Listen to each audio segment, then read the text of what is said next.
السلام عليكم، أهلا بكم في قناتي سويت عن صور مع رنا. يا رب تكونوا بخير. النهارده هنعمل صينية بطاطس مصرية 100%. ولو عملتوا ال3 خطوات دول أضمن لكم إن صينية بطاطس مفيش أجمل من كده بإذن الله.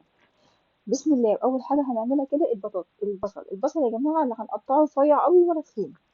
هنحط عليه ملح وفلفل، ونبتدي بقى نعجنهم كلهم مع بعض كويس جدا، ونحاول نفرفط كده البصل من بعضه. تمام. مش أقل من 10 دقايق نسيبهم كده لوحدهم في الملح والفلفل والبصل، هما دول التلاتة مع بعض في الصينية أو الحلة اللي احنا هنسيبهم كده. يعني لو سبتهم كمان حوالي ربع ساعة نص ساعة، كل ما بتقعد كل ما البصلة بتتشرب الملح والفلفل، وكمان بتنزل المية بتاعتها وبتبقى طرية. تمام. نيجي للخطوة التانية. البطاطس ما تتقطعش تخين، البطاطس ما تتقطعش رفيع. يعني بصوا أنا بعملها على قد نص عقلة صباعي. هحط البطاطساية كده واظبطها كده على نص عقلة صباع عشان تطلع مظبوطة. تخينة مش هتستوي معاكم، رفيعة هتتعجن وهتاكلوا مهروس، مش هتاكلوا بطاطس. تمام. عجنتهم كويس كده مع بعض برضه البطاطس والبصل عشان تتشرب هي كمان من الملح والفلفل، وتبقى ريحة البطاطساية هي كمان فيها ريحة البصل. مش يبقى كله بقى نايف نايف اتحط مرة واحدة كده، هي هتتعمل نايف نايف، بس هي الفكرة كلها ان ما تبقاش كله اتحط على بعض ومفيش حاجة شاربة حاجة، لا. اعملوا الخطوتين دول هتفرق معاكم جدا. الحاجة التالتة بقى وهي الفراخ. كتير جدا بيجوا يعملوا الفراخ ويقول لك لا ما ينفعش نحط الفراخ نية، بتزفر بتعمل. اولا الفراخ بتاعتنا لو نضيفة ومغسولة كويس تمام.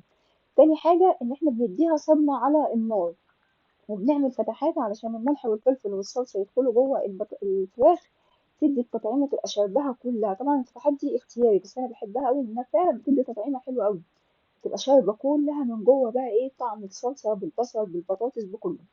وامسكهم هما كمان واحط عليهم بصل وبطاطس كده، وابتدي بقى اغلفهم كويس، واحاول اخلي ان الفراخ تبقى في القاع تحت علشان عايزاها تستوي كويس وتنزل كل الزعريش بتاعتها.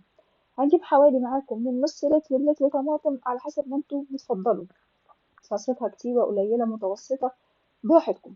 تمام. وبزود لازم من نص لتر لتر معاكم حوالي من معلقة صغيرة لمعلقة كبيرة من صلصة الطماطم اللي هي الطماطم جاهزة، هتعزز معاكم اللون والتقل والطعم.